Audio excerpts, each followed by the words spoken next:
जय हिंद दोस्तों। Welcome to A P academy.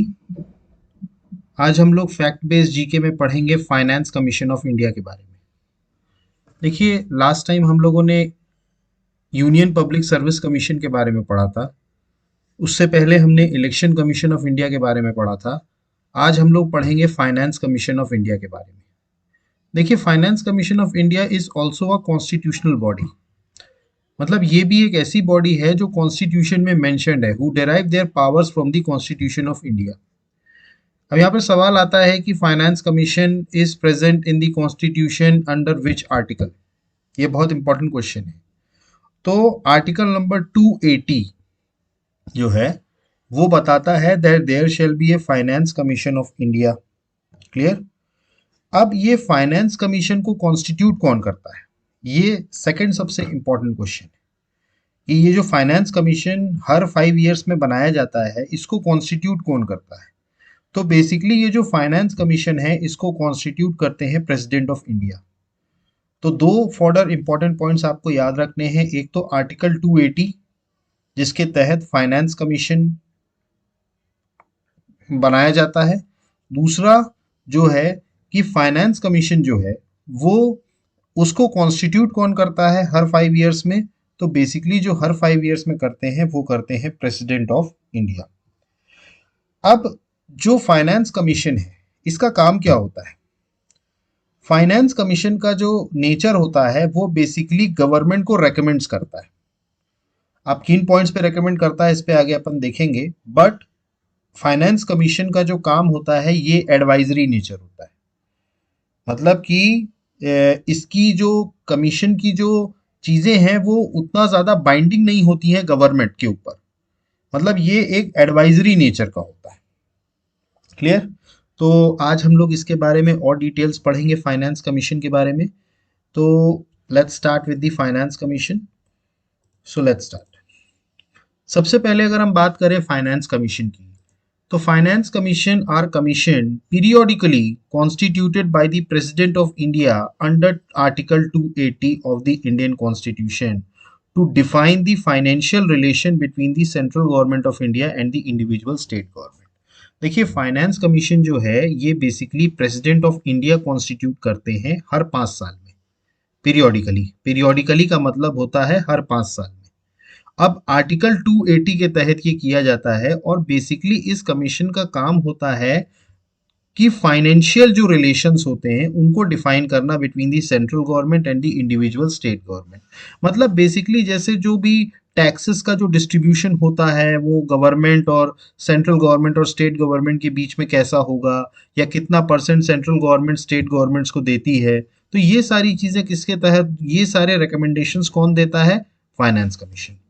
Next अगर हम बात करें तो जो सबसे पहला कमीशन स्टैब्लिश्ड हुआ था वो 1951 में हुआ था under the finance commission provision act 1951।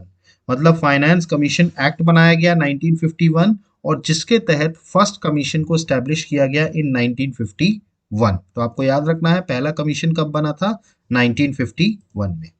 Next बात करें तो it is constituted by the president of India every 5th year और at such earlier time as he considers necessary.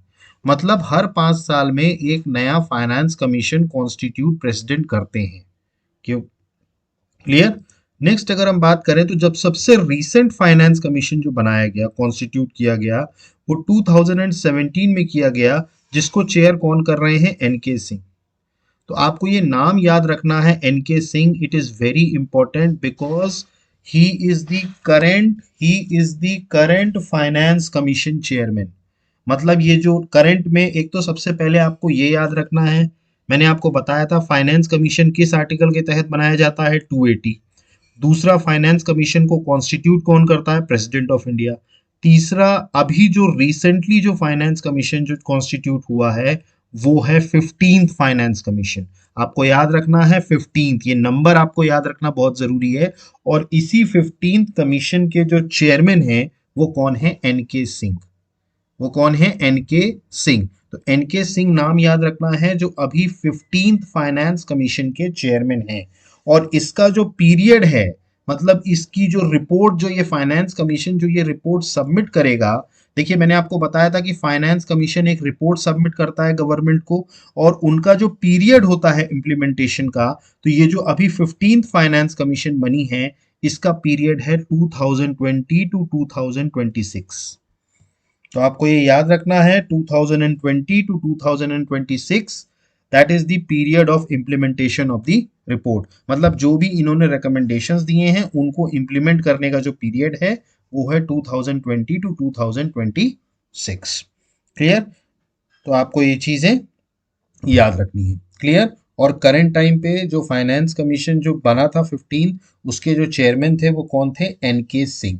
अभी इसके बाद अब फिर से 16th फाइनेंस कमीशन बनेगा, तो अब उसका वो रिसेंटली अब आप देखिएगा उसमें। क्लियर? तो ये चीज़ आपको क्लियर हो रही है। ठीक है। नेक्स्ट अगर हम बात करें तो कंपोजिशन की अगर हम बात करें, तो इसमें फाइनेंस कमीशन में टोटल कितने मेंबर्स होते हैं? तो बेसिकली जो है इसका जो कंपोजिशन है, इस फाइनेंस कमीशन में एक चेयरमैन होता है और 4 अदर मेंबर्स होते हैं जिनको कौन अपॉइंट करते हैं? प्रेसिडेंट अपॉइंट करते हैं। तो बेसिकली ये जो फाइनेंस कमीशन होता है उसमें एक चेयरमैन होते हैं। यहाँ पर ये जो सेक्रेटरी दिए हैं ये फाइनेंस सेक्रेटरी हैं। यहाँ पर बेसिकली इस फाइनेंस कमीशन की अगर हम बात करें तो फाइनेंस कमीशन में एक चेयरमैन होते हैं और 4 अदर मेंबर्स होते हैं जिनको कौन अपॉइंट करते हैं? President of India. अब ये कब तक ऑफिस को होल्ड करते हैं? जब तक प्रेसिडेंट का ऑर्डर होता है। मतलब प्रेसिडेंट अपने ऑर्डर में ये कितना पीरियड के लिए रहेंगे उसको स्पेसिफाई किया जाता है। मतलब जब प्रेसिडेंट इनको अपॉइंट करते हैं तो इनका पीरियड जो होता है वो स्पेसिफाई होता है। अब इसके जो चेयरमैन होते हैं, जैसे अभी एनके सिंह जो चेयरमैन हैं, उनका जो ये किस व्यक्ति को चेयरमैन बनाते हैं? मतलब बेसिकली फाइनेंस कमीशन का चेयरमैन चुना कैसे जाता है? तो बेसिकली इनके जो चेयरमैन होते हैं उनको पब्लिक अफेयर्स में काफ़ी ज़्यादा जिनको एक्सपीरियंस होता है, मतलब पब्लिक अफेयर्स में काम करने का जिनको एक्सपीरियंस होता है उनको चेयरमैन बनाया जाता है। और जो अदर मेंबर्स हैं, क्लियर, वो सेलेक्ट किए जाते हैं जिनको स्पेसिफिक नॉलेज होती है फाइनेंस और अकाउंट्स में गवर्नमेंट के। क्लियर? तो जिनको स्पेसिफिक नॉलेज होती है, जैसे फाइनेंशियल या अकाउंट्स के बारे में या इकोनॉमिक्स के बारे में कुछ स्पेशल नॉलेज होती है, तो इन सारे लोगों को मेंबर्स के रूप में अपॉइंट किया जाता है। क्लियर है? तो ये फाइनेंस कमीशन का कंपोजिशन है। नेक्स्ट अगर हम बात करें तो what are the functions of the finance commission. ये बहुत इंपॉर्टेंट है कि भाई फंक्शंस क्या क्या होते हैं फाइनेंस कमीशन के। तो सबसे पहला तो फंक्शन ये है कि सेंटर और स्टेट के बीच में टैक्स का डिस्ट्रीब्यूशन किस तरीके से होगा और किसका कितना कंट्रीब्यूशन होगा, इसके डिस्ट्रीब्यूशन को का रिकमेंडेशन कौन करते हैं? Finance commission. दूसरा, जो सरकार, जो सेंट्रल गवर्नमेंट जो स्टेट्स को ग्रांट्स देती है, ग्रांट्स इन एड, कि वो तो ये बेसिकली ये भी उस फाइनेंस कमीशन भी हर स्टेट के हिसाब से उनकी रिक्वायरमेंट के हिसाब से रिकमेंडेशंस देती है कि इनको ग्रांट्स मिलने चाहिए। नेक्स्ट अगर हम बात करें तो to make recommendation to the president as to the measures needed to augment the fund of a state to supplement the resource of the panchayat and the municipalities in the state on the basis of the recommendation made by the finance commission of the state। देखिए basically यहाँ पर जो finance commission of India होता है, देखिए हर state में भी एक फाइनेंस कमीशन कॉन्स्टिट्यूट किया जाता है। स्टेट में फाइनेंस कमीशन कॉन्स्टिट्यूट क्यों किया जाता है? क्योंकि जो स्टेट गवर्नमेंट होती है वो पंचायत और म्यूनिसिपैलिटीज के बीच में, उनके बीच में टैक्स का किस तरीके से डिस्ट्रीब्यूशन होगा उसके लिए बनाई जाती है।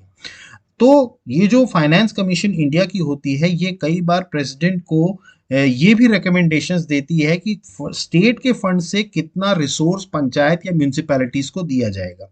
लेकिन इसमें भी रिकमेंडेशंस किसकी होती है? Finance commission of the state की। नेक्स्ट अगर हम बात करें, any other matter related to the it by the president in the interest of sound finance. अब अगर कोई और प्रेसिडेंट चाहते हैं कि किसी और फाइनेंशियल मैटर पर फाइनेंस कमीशन रिकमेंडेशन दे, तो फाइनेंस कमीशन रिकमेंडेशन देता है। क्लियर? तो दैट्स इट। और ये हमारा आज का क्लास फाइनेंस कमीशन के ऊपर था। और आपको जो मैंने इंपॉर्टेंट फॉर्डर पॉइंट्स बताए हैं उसको आप नोट करके रखिएगा, क्योंकि ये क्वेश्चन फ्रीक्वेंटली पूछा जाता है फाइनेंस कमीशन से। एंड आई होप कि आपको फाइनेंस कमीशन का बेसिक फंक्शन समझ में आया होगा, उसका कॉम्पोजिशन समझ में आया होगा, कौन कौन से इंपॉर्टेंट फॉर्डर पॉइंट्स आपको याद रखने हैं वो चीज़ें आपको क्लियर हुई होंगी। क्लियर? तो गाइज यहाँ पर आकर के हमारा लेक्चर समाप्त होता है। एंड गाइस, अगर आपको हमारा लेक्चर पसंद आ रहा है तो प्लीज़ हमारे चैनल को लाइक कीजिए, सब्सक्राइब कीजिए और मैक्सिमम से मैक्सिमम शेयर कीजिए और बेल आइकन पे क्लिक करिए जिससे कि आपको वीडियो की नोटिफिकेशन तुरंत मिल सके।